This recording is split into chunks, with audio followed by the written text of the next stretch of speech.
Hello, I'm Pat Olson here on USFDons.com. The WCC Baseball Championship is set for this weekend at Banner Island Ballpark in Stockton. The Diamond Dons enter as the number 4 seed. They play Thursday at 3 o'clock against top seed Gonzaga. We sit down with USF head baseball coach Nino Giarratano. We'll preview the tournament, and we'll talk about the Dons' tremendous campaign. They won 32 ball games, including 20 wins on the road. That's all next, right here on USFDons.com. Well, Nino, as we get a jump start, I know you're looking forward to the West Coast Conference postseason baseball tournament. Give us, I guess, the Reader's Digest version of your season. 32 wins, you had an impressive year, went 15-9 in the West Coast Conference. Yeah, I think when you look at our year, we didn't start out great, but we were on the road a lot. We played a lot of really good teams, 20 wins on the road this year, and then we just kind of caught fire. We had an 8-game winning streak. We had a 7-game winning streak. We got some guys healthy that were hurt, and we battled back.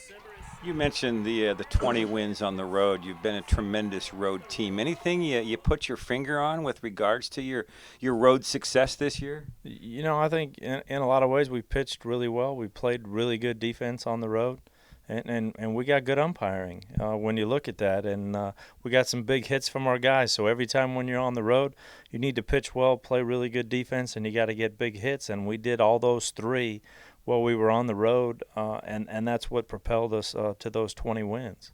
West Coast Conference postseason tournament coming up on Thursday. You face Gonzaga first. Give us your thoughts on the layout of the tournament. It's kind of like a mini regional in a way. You want to obviously stay on the winner's side of the bracket. Yeah, excited to be in the tournament. First ever 4-team tournament. We've been trying to do that for the last 15 years. I like the way that it's set up. I like being in the very first tournament. It was a close race. Gonzaga wins the conference. 3 teams tie for second. We lose the tiebreaker, and we finish in the 4th seed for the tournament. So I think there's going to be 4 really good teams at the tournament. Whoever pitches well and plays defense is going to get that done. And, Gonzaga, by the way, has one of the best pitchers in the country, but we got one of the best guys in the conference ourselves. So we're excited for the game. You mentioned, facing Gonzaga and playing that first game on Thursday, and you alluded to pitching. How important will pitching depth be in this sort of format where you might play Thursday, Friday, Saturday, and you might turn right around, you might get an extra inning ball game, and you might have one of those games where it ends up 10-9 and both teams are going their bullpen. You got to come back the next day with fresh arms. Yeah, I think when you look at it, the postseason always sets up for who's going to pitch and who's going to pitch well enough throughout those 3 games. If there's a 4th game, who's going to pitch well enough in those 4 games to win a tournament. Starting pitching is going to be very good. We're going to have to get into our bullpens. We're going to have to get into our 3rd starter, maybe even our 4th starter. So I like the way it's set up. Our late inning guys, our guys down in the 4th starting position, have had a lot of quality innings for us. So hopefully it helps us down the stretch. Break down Gonzaga for us. You faced them first. They had a great season. They finished in first place in the West Coast Conference. Concerns about that club aside from that starting pitcher they're going to throw on the mound? Yeah, concerns with Gonzaga is obviously they pitch great. They're the number 1 team in our conference as far as ERA, so they have the best pitching. They have 2 of the best left-handers, so their number 1, number 2 are both left-handed. Their number 3 is left-handed. But, excited for the challenge and the opportunity. Anytime you could get to this point, you're going to have to beat good teams and good pitching.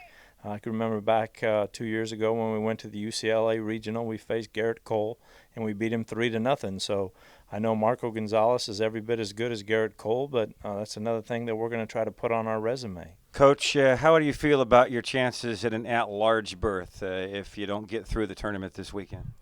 I think this is a good enough team. We deserve an opportunity to play in the NCAA tournament by our road wins, by where we finished in our conference, by how we've played all year long. I think this is a team that definitely deserves an opportunity to play in the 64-team tournament. However, historically with the West Coast Conference and how things work out, if we don't win in this conference tournament, chances are we're going to have a hard time becoming an at-large bid. If there's ever a year where we deserve it, this is definitely the year that we deserve it. Our resume is good enough. We've beat 2 teams that went to the College World Series last year. We beat national champions from 06 and 07 at their place when they were number 1 in the country and hadn't lost 1 game. So we got a resume that if you're looking at resumes, it's good enough to get in, but when that committee sits down, not too many people know what USF baseball is all about or or knows a lot about the West Coast Conference, so it's going to be difficult. How important has your coaching staff been for you? Oh, I mean, I can't tell you how important it is that Greg and Troy and Chris are here with me, and how you solidify a staff and how that staff stays together. It's great. We trust each other. We work hard with each other. We understand what needs to be done. We can handle pressure situations. I couldn't imagine life without them. But, I know eventually someday they're great coaches and they're great people, and they're going to have to move on and become head coaches and do their thing. But right now we're just going to kind of hold on to it for a little while longer and hopefully build some more history here at USF. Nino, best of luck this weekend up in Stockton. Congratulations on a great season at this point, and keep it going. Thank you.